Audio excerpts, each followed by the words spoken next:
Assalamualaikum warahmatullahi wabarakatuh. Bismillahirrahmanirrahim.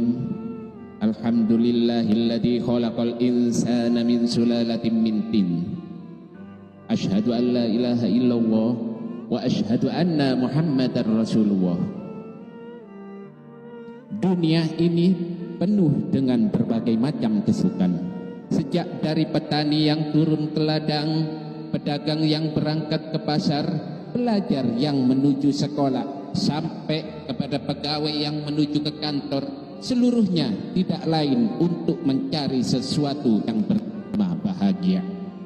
Setiap orang menginginkan kebahagiaan dan tidak seorang pun menginginkan kesengsaraan dalam kehidupan ini. Namun nyatanya tidak setiap orang yang ingin bahagia mengetahui jalan yang harus ditempuhnya untuk sampai kebahagiaan itu. Maka pada kesempatan kali ini saya ingin menyampaikan sebuah hadis dari junjungan kita baginda Nabi besar Muhammad sallallahu alaihi wasallam yang termuat dalam kitab Mukhtarul Ahadits An-Nabawiyah, di mana beliau bersabda, arba'un min sa'adatil mar'i.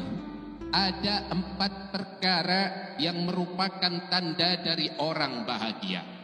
Saya mau tanya, di antara saudara-saudara yang hadir di sini, apa ada yang kepingin jadi orang sengsara? Seluruhnya tentu ingin mendapatkan kebahagiaan. Maka menurut resep dari Nabi kita, tanda orang bahagia itu 4. Jadi kalau saudara ingin bahagia, harus mempunyai 4 perkara ini. Yang pertama, orang bahagia itu kata Nabi, darul wasi'u, punya rumah biar bagus asal gede,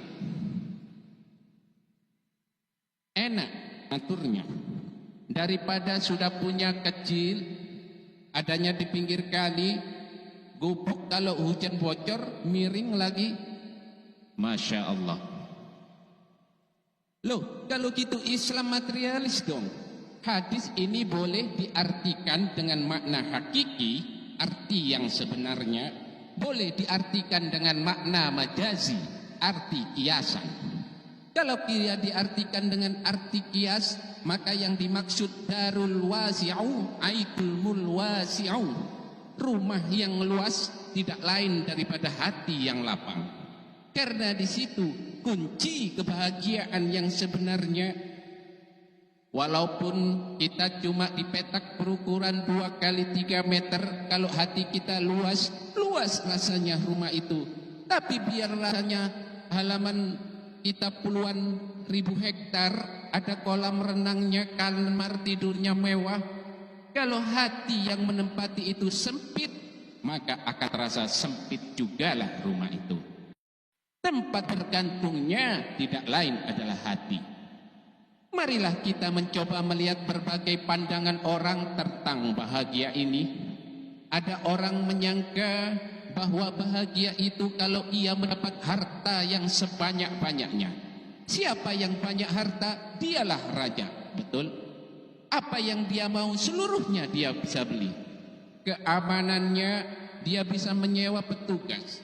Seluruh fasilitas untuk menyenangkan kehidupnya bisa dibeli. Pendeknya, hartalah segala-galanya dalam kehidupan.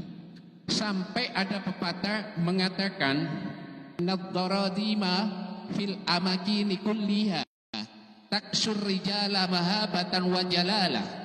Sesungguhnya harta, dinar, dirham, uang di mana-mana selalu bikin hebat orang yang memilikinya. Coba lihat, orang yang punya duit sama yang gak punya duit, jangan gaya hidupnya, gaya jalannya aja lain. Wahya lisanul liman aroda fasohatan, wahya silab liman aroda kitanan. Uang adalah senjata yang paling ampuh untuk bagi orang yang mau pergi perang, dan lidah yang paling fasih orang yang mau bicara. Kalau bicara dengan lidah macet, coba bayangkan. Kalau bicara dengan orang yang punya harta, lancar. Sampai ada pepatah, segalanya bisa diatur dengan harta. Maka seluruh pandangan bagi orang yang beracuan kepada harta ialah untuk mengumpulkan harta sebanyak-banyaknya. Tidak peduli halal haram, tidak peduli pagi, siang dan haram, tidak sempat sujud dari jauh agama, jauh dari kehidupan yang bersifat rohaniah. Sampai dalam Al-Quran dikelompokkan dalam kelompok yang dinamakan lumaza. Allazi ja'amala ma'udada yahsab anna malahu ahlada.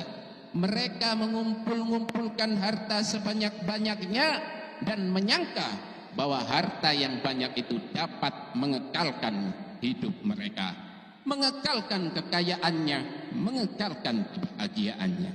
Saudara hadirin yang berbahagia, kalau pandangan hidup ini benar, artinya kalau harta memang merupakan satu-satunya hal yang dapat membuat orang bahagia, tentu di rumah mewah tidak akan pernah ada tangis derita.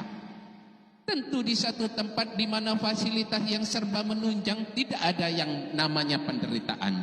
Tapi suka dan duka, sedih dan gembira, senyum dan tawa adalah milik semua orang, baik dia milik punya harta ataupun tidak punya harta. Nyatalah bahwa harta semata-mata bukan menjadi jaminan bahwa orang akan menjadi bahagia, walaupun tanpa harta orang sulit untuk bahagia.